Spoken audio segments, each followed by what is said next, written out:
Hey, all right, this is that short video which I talked about to help looking at the color isolation thing using pixlr as opposed to paint.net. The other two videos that I did, I was using this one called the playful. I think I'm going to switch to the advanced for this one. That's the one that I was showing you guys in class.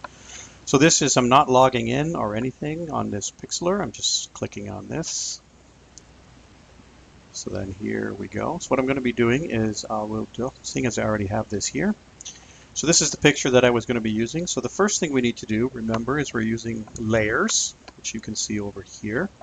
And I'm going to need to crop this part out. So I think what I can actually also do is I can duplicate this layer. So if you look over here, you can see now that I have two of them.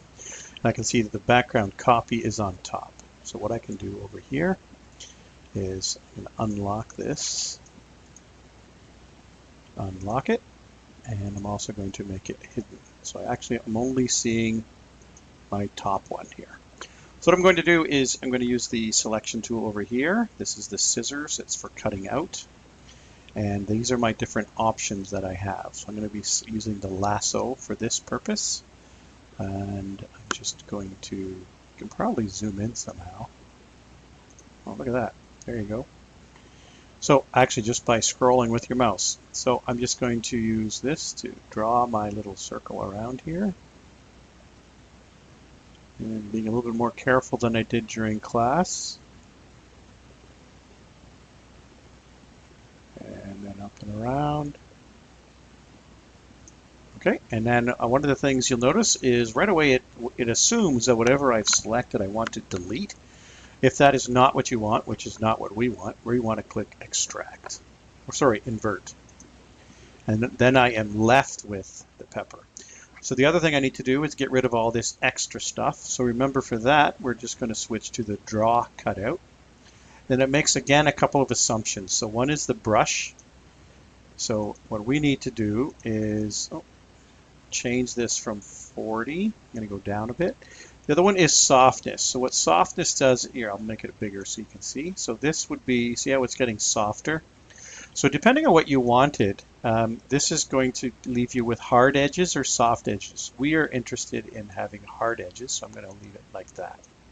Okay, I'm going to close that. Oh, I don't need this to be that big, so we'll move that back down too. Okay, so now I'm just going to need to go into here, and remember, you just sort of draw along. And whatever you make red is going to become deleted. Okay, it's getting a little bit rough. When you do it, make sure you do a better job than me. Okay, so I've pretty much got it taken care of here. And now I can actually bring back my background. I'm just going to check that box, so that's back in. So now I'm going to select my background. So I've just made it red, or sorry, blue. So now I'm selecting the background, and I'm going to go to adjustment, and then I'm just going to go into hue and saturation.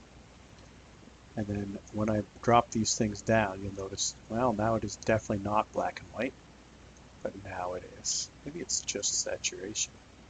Oh, there you go. So you just leave that one, but you drop your saturation down and you click apply. That's it. And then what I would do now is just simply save it. So file, save. I'm going to save it as a JPEG. I would rename it.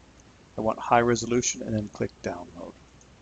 And it's going to go right down here. So it means it's going into my downloads folder. But then I can just move that into whatever folder that I want. So there it is right over here.